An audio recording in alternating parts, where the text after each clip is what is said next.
Este é o quadro Palavra Encarnada para a TV Fala Leonel. E a palavra de hoje é loucura. Essa palavra remonta lá para a antiguidade, quando a loucura entre gregos e romanos era tida como excentricidade. Não era carregada com a estigmatização que temos hoje na sociedade moderna e contemporânea. E a loucura era a palavra que vem de lua, lunar, por isso que se associa a louco, a lunático, né? E também associada à mania, relacionado com os comportamentos. Mas o indivíduo, na antiguidade, o indivíduo convivia na sociedade livremente. Durante a Idade Média, essa realidade muda porque há uma terrível compreensão de que as manifestações do louco, da louca, fossem possessões demoníacas, e muitos foram queimados na fogueira ou aprisionados para reprimir essas manifestações demoníacas. Tal era o fundamentalismo do período medieval. Na Idade Moderna, com o Renascimento, século XVI, XVII, a loucura passa a ser entendida como desrazão. Era um período de muita ênfase na filosofia, né, na razão. Então, os loucos eram acometidos, digamos assim, de uma desrazão. E, portanto, e com a ascensão da burguesia, era preciso higienizar. E começa, naquele período, século XVII, XVIII, começa a se trancafiar essas pessoas, porque eram tidas como inadequadas para conviver socialmente, né? No século XIX, aí com a invenção, com a criação do campo de conhecimento chamado psiquiatria, aí a loucura ocupa o lugar da doença mental. E essa loucura passa a ser vista, caracterizada através dos sintomas que o sujeito manifesta. E a doença, ela passa a ser localizada exclusivamente no indivíduo. Por isso que era preciso reprimir, trancafiar, prender esse indivíduo. E aí a criação dos manicômios, dos hospícios, dos asilos, dos hospitais psiquiátricos. Na realidade brasileira, nordestina principalmente, essas pessoas, os loucos, que não tinham como a família lidar, nem compreendia sequer, eram trancados num quartinho lá no fundo do quintal, ou presos com a corrente no tornozelo. Teve situações de pessoas que foram... a família cavou um poço e colocou essa pessoa dentro do poço porque ela não podia sair à rua, porque era tida como perigosa.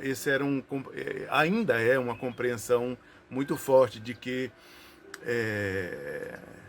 esse doente mental, aspas aí, é uma pessoa perigosa, né? E aí, com essa compreensão, né, nós chegamos ao século XX. E no século XX foi muito interessante porque tem os estudos da psicanálise que vão caracterizar os transtornos mentais, da neurose, da psicose, da perversão, né, os estudos a partir de Freud, que vão caracterizar como manifestações do inconsciente, relação com sexualidade, repressão, as pulsões, aspectos instintivos. Esse é um viés pelo século XX. O outro viés muito forte no século XX para lidar com o adoecimento mental é a patologização. Aí nós vamos ter a indústria da loucura, como diz Paulo Amarante, que é um psiquiatra do Rio de Janeiro, ele, ele fala na indústria da loucura. E aí é o que nós conhecemos hoje como muita produção de fármacos. A indústria da loucura não é só a produção de fármacos, mas também envolve hospitalização, laboratórios, todo esse conjunto de equipamentos que compõe a indústria da loucura, né? Dessa medicina e dessa psiquiatria contemporânea. Mas afinal, o que é loucura? Né? Aí eu vou recorrer ao francês Georges Canguilhem, quando ele trabalha a noção de normal e patológico. E aí ele diz claramente, normal é aquilo que está na norma. É aquilo que está na norma. A boa pergunta é, mas quem define a norma? Quem define o que é normal? E aí nós precisaríamos olhar para aspectos políticos, econômicos, culturais, ideológicos, para definir o que é normal. O certo é que a norma, essa noção de normal, serve para muitas questões, para enquadrar, para reprimir, para torturar, para prender, para estigmatizar, para rotular as pessoas. Então, a relação entre normal e patológico, desde esses estudos mais recentes, passa a ser uma relação muito discutível, muito refletida. Agora eu vou até o hospital psiquiátrico, porque logo em seguida eu vou falar da reforma psiquiátrica. Agora eu vou mostrar o hospital psiquiátrico que funcionou aqui próximo entre 1970 e 2016.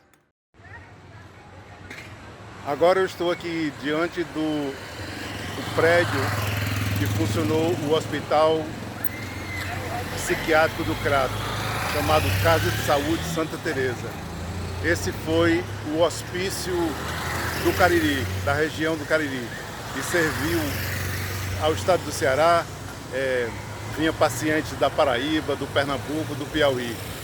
Esse hospital psiquiátrico funcionou por décadas, de 1970 a 2012. Eu conheço bem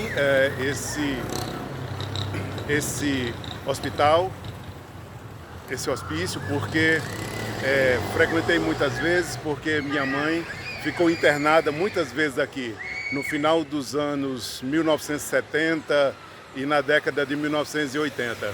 E eu presenciei tudo isso que é denunciado hoje em dia, tanto pela reforma psiquiátrica como pela luta antimanicomial, que é o que eu vou tratar agora em seguida. Voltamos desse bairro desse vídeo anterior. O hospital mudou-se para outro bairro e funcionou até 2016 e foi fechado dentro da proposta de reforma psiquiátrica do Brasil. Essa reforma psiquiátrica mundial começou na década de 1970 com um psiquiatra italiano chamado Franco Basaglia, que propunha a desinstitucionalização dos internos e que eles fossem tratados em hospital-dia, na comunidade, que retornasse à família, etc.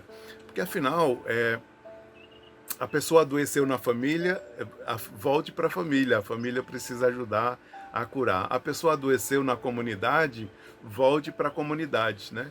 Então, desde a década de 70, essa luta chamada de reforma psiquiátrica ou luta antimanicomial, para que essas instituições sejam fechadas e a gente possa superar os estigmas tão fortes em relação à doença mental, como a desacreditação de que são pessoas incapazes, de que os loucos, eu vou usar essa terminologia, os loucos não têm valor, que são pessoas que não merecem confiança e que se deve evitar o contato. Esses são estigmas muito fortes, né? E isso é dito para as crianças, na nossa cultura, a uma cultura muito forte de desvalorização dessas pessoas. Toda essa proposta de reformulação da psiquiatria e do atendimento de pessoas com diagnóstico de doença mental, ela envolve educação, conscientização da comunidade, ela envolve políticas públicas, políticas de inclusão social, políticas para a profissionalidade, para o trabalho, políticas para que as pessoas tidas como loucas, elas possam conviver o que é plenamente possível de conviver na comunidade, né? É que se mude a representação que se faz disso, que use os meios de comunicação. Nem sempre se consegue isso, obviamente, né? Mas que se use os meios de comunicação para mudar essa imagem, para superar essa estigmatização. Porque, afinal de contas, como interrogava sobre o normal e o patológico, o que é normal hoje? Uma pessoa que fica isolada com o seu celular, isso é normal? É uma pessoa que tem centenas de contatos, mas não conhece ninguém e vive na solidão, isso é que é normal? Ou aquele movimento que é muito forte no Japão de indivíduos, especialmente adolescentes e jovens adultos, que se trancafiam num quarto por anos, por décadas, isso é que é normal? Né? Então esse isolamento, o medo do outro, isso é normal? Então nós estamos diante de uma temática muito importante. E o importante, até a visão da gestalterapia, né, que é a abordagem que eu estudo e que eu utilizo no consultório, é de que o ser humano é um ser relacional, é um ser contextual. Por isso que eu falava agora há pouco, se ele adoeceu na família, nada mais justo do que a família se envolver no tratamento. Se ele adoeceu na comunidade, do mesmo modo, porque o ser humano é um ser relacional. E se essa pessoa está doente, todo o seu mundo está doente. É preciso compreender o seu mundo. É preciso, até nos casos mais extremos da esquizofrenia, é preciso pedir permissão para entrar nesse mundo e perceber o que acontece nesse mundo, desde que a pessoa permita, né? Então, o ponto fundamental é contato, especialmente porque a pessoa se isolou muito do contato e é preciso restaurar esse contato, né? Então, essa reforma psiquiátrica no Brasil anda com muita dificuldade, porque a rede de atenção psicossocial funciona com dificuldade, todos nós sabemos, né? Dificuldade de suporte técnico, de profissionais, de tratamentos avançados, própria estrutura física e ainda a incompreensão social. Mas atualmente tem muitos estudos sobre essa patologização da doença das pessoas, principalmente entre as crianças nas escolas. É muito comum chegar na escola e as crianças, quase todas as crianças têm um laudo, né? É um laudo de TDAH, um laudo de ansiedade, um laudo de transtorno opositor dessas crianças e muita patologização. E, obviamente, que isso interessa à indústria farmacêutica, porque vende muito remédio. Remédios para, às vezes, apenas anestesiar uma infância normal, digamos assim. Uma infância que é agitada, que brinca, isso é normal, né? Então, esse é o peso do diagnóstico. O diagnóstico pode ser muito pesado, tem uma importância, pode ter, mas pode ser também um peso e uma estigmatização. Porque, falando em loucura e disfunção social, né, eu gostaria de falar de dois loucos disfuncionais socialmente.